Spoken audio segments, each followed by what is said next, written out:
How do you do? Storyteller here, and we're back playing another quiz. Today we're taking the what type of holiday person are you quiz.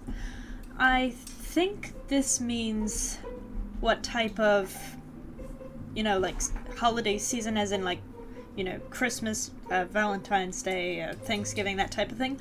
But it could mean vacation. This might not have been made in America where they say holiday instead of vacation. I have no idea. So we're going to take it and find out. Which of the following suits you better? A guided trip, the have-it-all place, fun beaches, adventures, and parties, or surrounded by Mother Nature? I would say it's between a guided trip and surrounded by nature. The only problem is that I hate going on expeditions where I have a guide. I'm one of those people, no offense to people who are guides as a living, but I do not like having a guide. It irritates me. I would much rather find places and locations and go exploring off on my own. That's just, sorry, I'm gonna pause this. It's irritating me. But I don't like guides. So I would say surrounded by Mother Nature, even though it's really adventuring in general. You can go adventuring in the city, but saying guide turns me away immediately. What is your favorite season? Winter equals hot chocolate season, fall, foliage colors, or summer, beach time? It's between... You see, I like all of them. I think my opinion is that the world, as in my area, exists with the combination of all of the seasons. If we just had one of them, it would be horrible. I would hate it. We would all hate it. It's the combination of all of the seasons that make each individual season so beautiful. Like, when you're in the middle of the summer, there's nothing more that you want than winter, because it's so stinking hot. You can't wait for sweater season.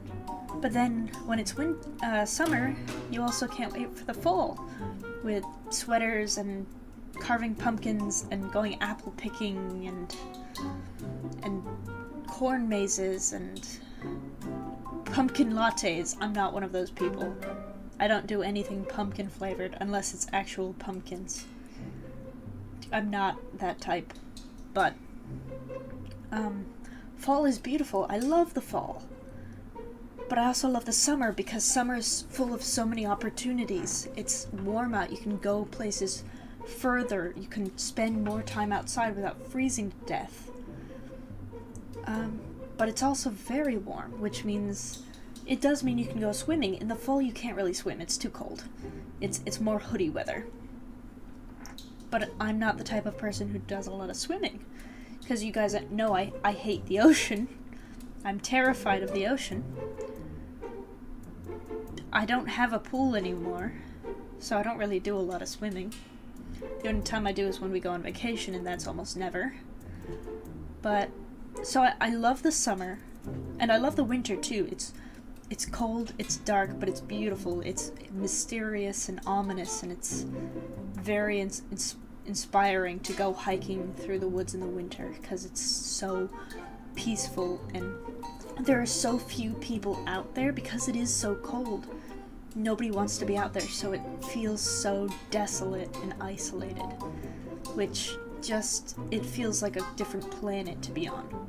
So I love the winter too. But I guess if I had to choose a favorite, I would pick the best of both worlds, which is fall, because it's cold enough that there aren't a lot of people going out to those places, but it's just warm enough to be tolerable, and you'll have all the beautiful things like the leaves changing colors and apple picking and all those things. So if I had to pick just on the basics of cold, hot, or in between, I would say fall, just on those grounds, because it is beautiful, but I love all of them. We need all of them to be able to appreciate any of them. The one item you can't be without on a holiday is a selfie stick. Heck no. Headphones?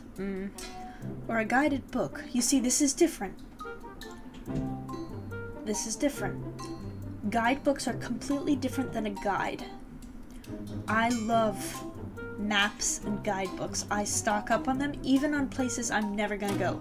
Foreign cities, wildernesses that I'm nowhere near. I buy guidebooks because I think it's fascinating to read where other people have been, what the experience is there, and I can, in my mind, have the same experience like going there.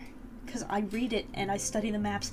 I have maps pinned up. You can't see it because it's on the other wall over there, and I'm not turning the camera because there's no way I'm messing up this alignment. But on the wall behind the camera is a world map, a map of my state, a map of another state. I've got maps pinned up on the wall. I actually have a guidebook in view with another map tucked into it. So I just hit the microphone. I get animated.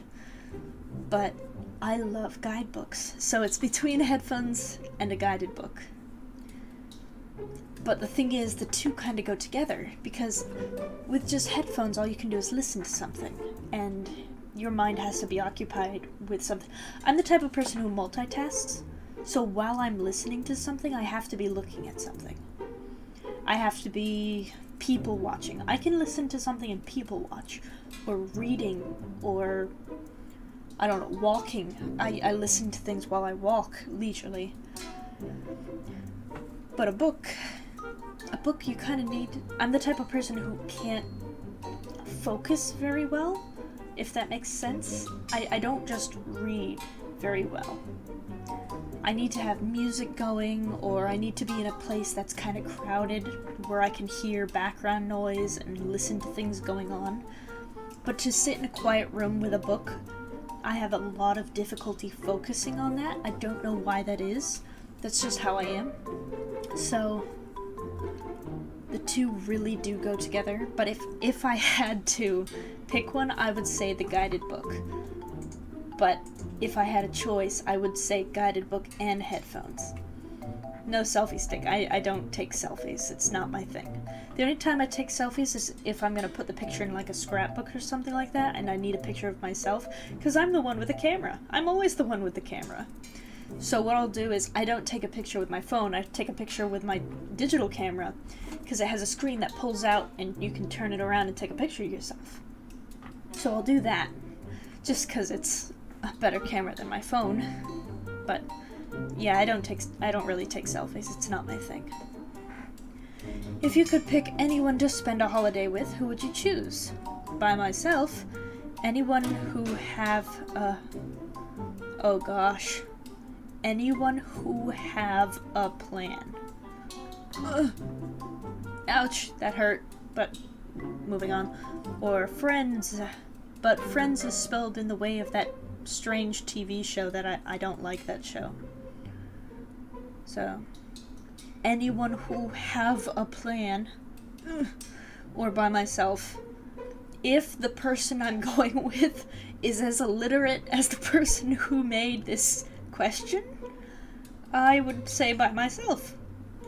But the only types of adventures, or holiday, you could say, that I like to go on by myself are the ones where I'm getting away to clear my mind, or to go on some sort of pilgrimage for myself. Like, I do have a plan. In the near future, I will be undergoing a very long trek by myself. Hopefully, if that goes through, by myself, a very long pilgrimage. But that's for later down the road. You'll hear about that later on. But any other time, unless it's for myself that I have to do it, I would much prefer to be with other people. Somebody who shares the same passion, the same longing for adventure, the same craziness that I have. I have a small circle of people I do like to go with, and that circle might be expanding. I have recently met some people that might be sharing the same passions, so I would say anyone who have a plan. Please, if you talk like that, do not speak while we're on our adventure. Just don't open your mouth, and we'll be good. But I would prefer to go with somebody else. in that kind of a situation. Your friend is hosting a party this weekend. What do you wear? What I'm wearing now? Anything that just expresses myself, or something bright that will make me stand out of the crowd. That's a heck no to that last one. Well, I'll tell you, I would be the life of the party if I wore what I'm wearing now. I'm not gonna elaborate on that, but I'll leave it to your imagination. I'll say just anything that expresses myself, because that's really the only thing I can answer at this point. Not that I mean, there should be a fourth option that says, I'm not going to the party, I hate parties, because I hate parties. I'm kind of an introvert, and I don't like being around a lot of people, especially people I don't know. It's extremely uncomfortable, and I've been to a few parties, and it just does not go well. I end up standing in the corner or finding one person to talk to and hiding from the rest of the party, and it's not fun. I do not enjoy parties. Let's continue. No thank you. No thanks. No. 9. Hang on. Oh, submit my answer. Never mind. Oopsie. Submit my answer. Oh, that was the last question. I am a thrill seeker. Friendship rocks. I don't know what that means. Adrenaline junkies and daredevils travel far and wide to find the world's highest jump, the world's tallest mountain, and where they can proceed to climb. Yeah, that's me. I'm definitely an adrenaline junkie and a daredevil. I love to travel, and I love to read about travels, and I love to do crazy things. So, yeah, I guess that nailed it. I mean, all the questions were kind of geared that way. Either you're a thrill seeker or you're not. There weren't any real other options. So, yeah, I'm not entirely sure. I think this was kind of set up this way. But if it wasn't, whatever. But it nailed it. I'm definitely a thrill seeker, so nice job, quiz. Anyway, I guess that's it. So, thank you guys so much for watching, and I will see you guys in the next video.